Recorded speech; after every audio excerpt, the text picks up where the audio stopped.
حضرت مالک بن یسار رضی اللہ عنہ راوی ہیں، اللہ کے رسول صلی اللہ علیہ وسلم نے ارشاد فرمایا، وہ کہتے ہیں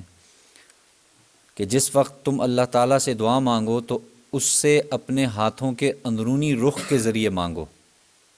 اس سے اپنے ہاتھوں کے اوپر کے رخ کے ذریعے نہ مانگو۔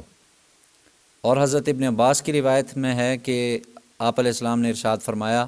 اللہ تعالیٰ سے اپنے ہاتھوں کے اندرونی رخ کے ذریعے مانگو،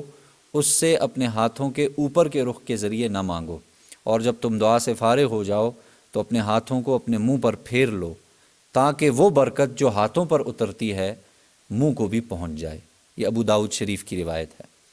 مراد یہ ہے کہ آپ علیہ السلام نے دعا میں ہاتھ اٹھانے کا ایک طریقہ بتلایا ہے کہ جب اللہ سے دعا مانگو تو آپ کی دونوں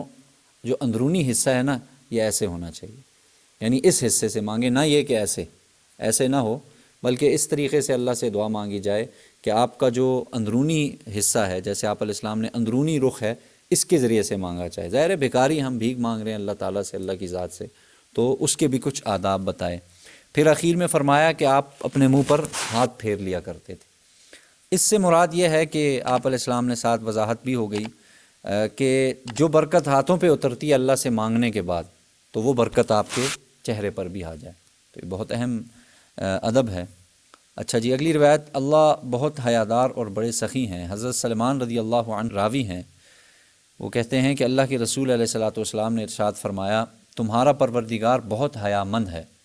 یعنی وہ حیا مندوں کا سا معاملہ کرتا ہے، اور بڑا سخی ہے، وہ اپنے بندے سے حیا کرتا ہے کہ اسے خالی ہاتھ واپس کرے جب اس کا بندہ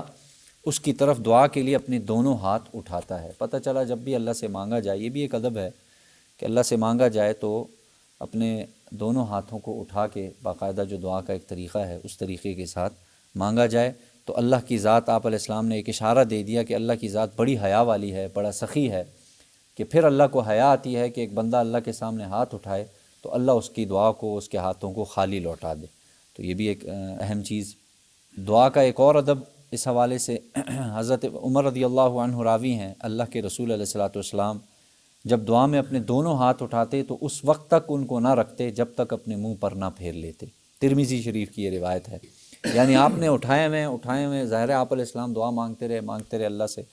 دیکھیں 5 6 گھنٹے بھی ثابت ہے کہ آپ علیہ السلام نے دعا مانگی ہے۔ تو دعا مانگنے کے بعد آپ علیہ الصلوۃ والسلام کا معمول یہ تھا کہ اس وقت تک ان کو نیچے نہیں یعنی رکھتے تھے جب تک اپنے منہ پر پھیر نہ لیتے۔